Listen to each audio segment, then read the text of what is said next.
3 गुना किया जाता है तो दोस्तों क्या होगा। तो जैसे कि आप सभी को पता है 69,000 का 3 गुना लगभग 2,07,000 बैठेगा। आपको पता है 4 लाख छात्रों ने एग्जाम दिया है तो आधों को बुला लिया जाएगा। तो आप खुद सोचिए कितना ज्यादा एक तरह से भर्ती के अंदर रायता फैल जाएगा। और उसके बाद देखिए क्या होगा, जो 60-65 वाले हैं और जो 40-45 वाले हैं उन्होंने रिट डाली थी उसका कोई औचित्य नहीं रह जाएगा। क्योंकि फिर सरकार क्या करेगी, मतलब जो भर्ती बोर्ड है वो क्या करेगा, वो किन को बुलाएगा।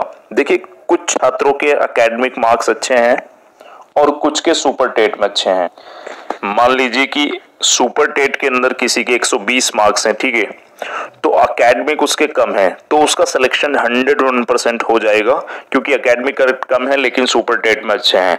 लेकिन वहीं एक छात्र है जिसके सुपर टेट एकेडमिक अच्छे हैं और सुपर टेट में कम रह गए, तो आप सोच सकते हैं कितना ज्यादा एक तरह से इसमें रायता हो सकता है।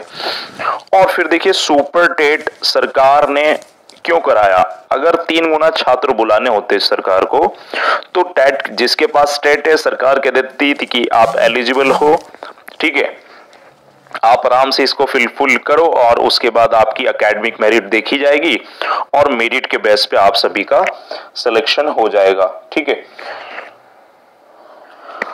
और 3 गुना की अभी कहीं भी किसी भी तरह की किसी भी लीगल टीम ने या कहीं भी किसी भी तरह की बात नहीं हुई है, ना प्रभात सर ने इस तरह का कोई अनाउंसमेंट किया है।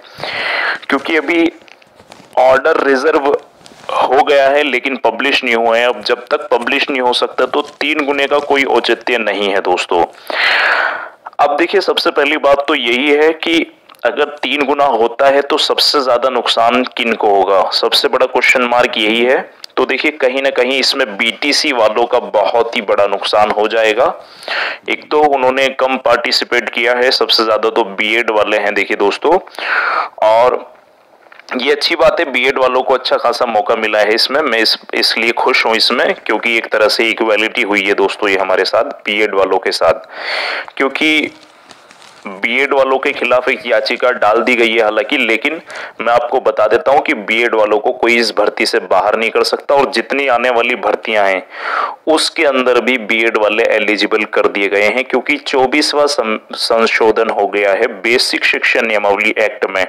तो दोस्तों 11 तारीख को कुछ नहीं होगा, निश्चिंत रहिए, मजे करिए बीएड वाले, ठीक है। और देखिए सबसे ज्यादा सिलेक्शन इसमें बीएड वाले ही लेने वाले हैं, इस बात की मैं गारंटी देने वाला हूं क्योंकि उन्होंने काफी अच्छी खासी मेहनत की हुई है सुपर टेट में और उसके बाद उनके एकेडमिक भी बहुत अच्छे मार्क्स हैं। तो देखिए अगर मेरिट इन दोनों में से रहती है 60, 65, 40, 45 तो तभी ये भर्ती एक तरह से कंप्लीट हो पाएगी, नहीं तो आपको पता है कि 3 गुना छात्र बुलाने का कोई भी औचित्य नहीं है क्योंकि सुपर टेट करने का फिर कोई औचित्य नहीं रहेगा।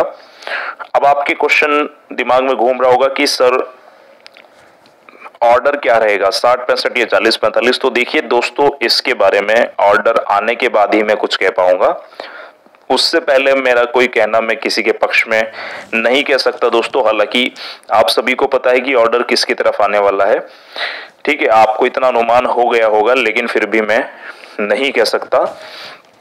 अब इसमें देखिए मैं अपने पास से बात नहीं बना सकता, लेकिन इतना श्योर है कि ऑर्डर बहुत जल्दी आने वाला है आपका और आप 1-2 दिन वेट कीजिए और उसके बाद रिजल्ट आपका आ जाएगा। अब देखिए रिजल्ट में क्वेश्चन आ रहा था कि कितने मार्क्स बढ़ने वाले हैं, तो देखिए 3 से 4 मार्क्स जिसके कम है उसके उत्तर कुंजी में बढ़ने वाले हैं दोस्तों। और किन किन क्वेश्चन पे बढ़ेंगे उसके लिए अलग से एक वीडियो पूरा बना दूंगा मैं, क्योंकि क्वेश्चन डाउट है कि सर कौन से क्वेश्चंस पे हमारे नंबर बढ़ने वाले हैं, तो उसके लिए मैं एक अलग से वीडियो बना दूंगा और किसका कितने पे सिलेक्शन होगा इस गुणांक को लेकर भी मैं पूरा वीडियो आपके लिए बना दूंगा दोस्तों। तो आपसे एक यही गुजारिश है कि आप इधर उधर की बातों पर ध्यान मत दीजिए।